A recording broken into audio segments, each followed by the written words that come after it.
Antarctica की मेकमुड़ा सूखी घाटियाँ। यह सूखी घाटियाँ अंटार्कटिका में सबसे बड़ा अपेक्षाकृत क्षेत्र बनाती हैं।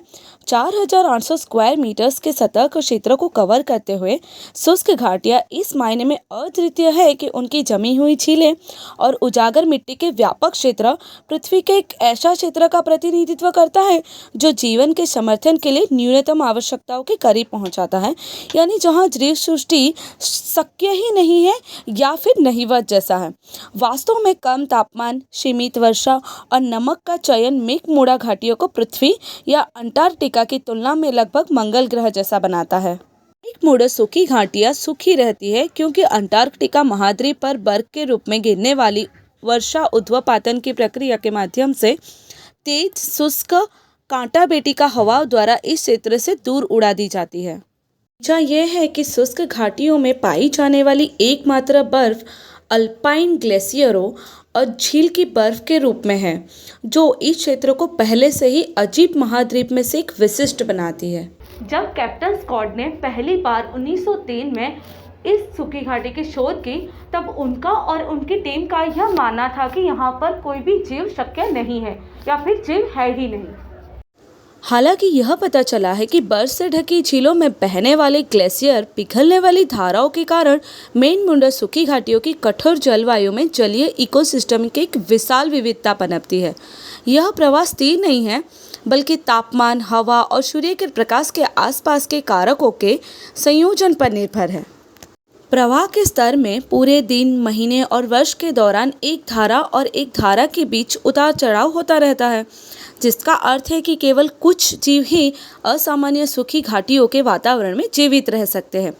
ये जीव आमतौर पर साइनोबैक्टीरिया होते हैं, जिन्हें तनाव सहिष्णु यानी स्ट्रेस टॉलरेंट प्रजाति के रूप में जाना जाता है, जिसमें उच्च यूवी किरणों से सुरक्षा के लिए गहरे रंग भी होते हैं।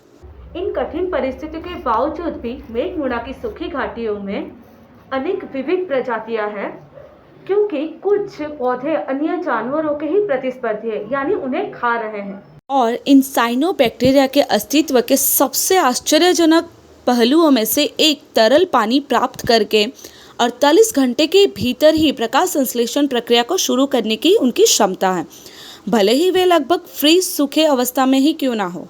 मेकमुड़ा की सूखी घाटियों में बर्फ से ढकी झीलें, जिनमें साल भर लगभग 3 से 5 मीटर मोटी यानी 9.8 से 16.4 फीट बर्फ रहती है, जीवन को पनपने के लिए एक अनूठा आवास प्रदान करती है। इन झीलों की कुछ प्रमुख विशेषताओं में शामिल है, जैसे कि बर्फ के आवरण के परिणाम स्वरूप एक स्थिर जल स्तंभ बनता है, जिससे खारे पानी की परतें कई वर्षों तक बनी रहती हैं। यह उस गति को सीमित करता है जिस पर गहरे पानी में जमा होने वाले पोषक तत्व झील की ऊपरी परत में लौट सकते हैं। मोटी बर्फ सूर्य का 80 से 99% ऊर्जा को ब्लॉक कर देती है। इन विशेषताओं के कारण ही सूखी घाटियों की झीलें अंधेरी ठंडी हो जाती है, जिनमें पोषक तत्वों की धीमी सप्लाई होती है और विभिन्न प्रजातियों के लिए धीमी वृद्धि वाला वातावरण होता है।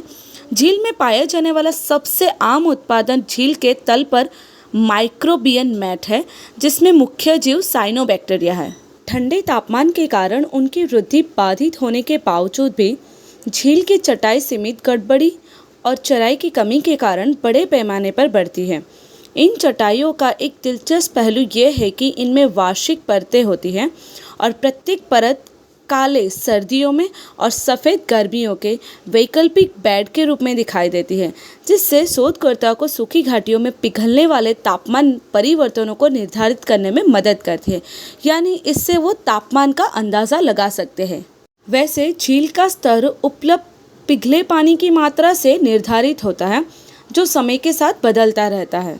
हाल ही में शोधकर्ताओं ने सूखी घाटियों के नीचे एक नमकीन जलभृत की खोज की है, जो संभावित रूप से पहले से अज्ञात माइक्रोबियन इकोसिस्टम का समर्थन करता है।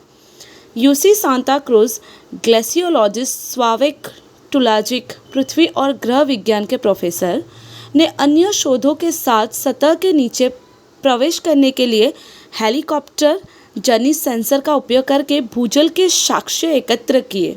स्टडी में पाया गया कि खारा पानी सूखी घाटियों के ग्लेशियरों और झीलों के नीचे और उसकी जमी हुई मिट्टी के भीतर जलभृत बनाता है। स्टडी में इस बात के प्रमाण भी मिले हैं कि नमकीन पानी 18 किलोमीटर अंदर से अंटार्कटिक तट की ओर बहता है और अंततः दक्षिण महासागर में गिर जाता है।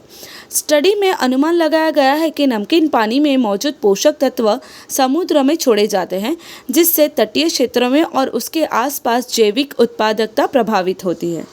एक और अनोखी खोज शुष्क घाटियों की सतह और निकट सतह में सूक्ष्म जीवों के निवास स्थान का पता लगाना था। जीवन की एक अद्भुत उपलब्धि यह देखते हुए कि छोटे छोटे छिद्र स्थान हाइपर लवणीय नमकीन पानी से भरे हुए हैं, जो -15 डिग्री सेल्सियस तक तरल रहते हैं। यह स्टडी एक अंतर्राष्ट्रीय अंतः विषय टीम का हिस्सा है, जो डेनमार्क के आरहस विश्वविद्यालय में विकसित तकनीक के साथ सूखी घाटियों की उप सतह की कल्पना का उत्पादन करने के लिए एक हेलीकॉप्टर पर लगाए गए स्काई EM नामक विद्युत चुंबकीय सेंसर का उपयोग कर रहा है।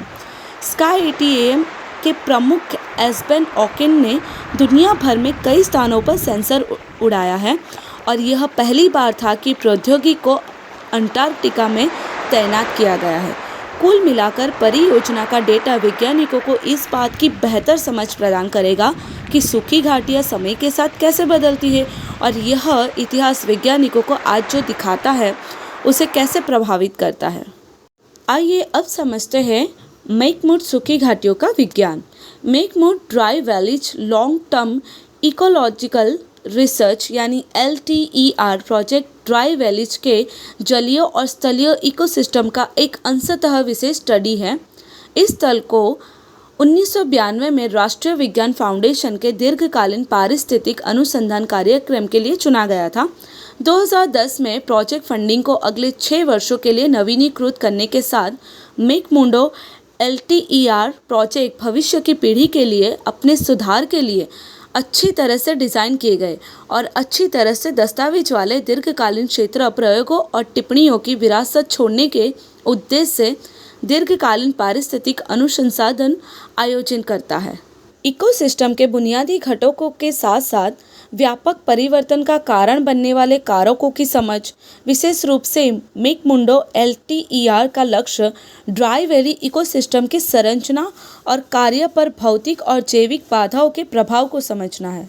मैकमुंडो के LTER प्रोजेक्ट में कहा गया है कि मैकमुंडो सूखी घाटी में हुआ शोध विज्ञान के लिए महत्वपूर्ण है। इकोसिस्टम अस्तित्व के लिए तरल पानी पर निर्भर है, लेकिन पृथ्वी पर शायद ही कभी ऐसा स्थान होता है जहां जलवायु में मामूली बदलाव जीवों की वृद्धि और प्रजनन की क्षमताओं को प्रभावित कर सकता है।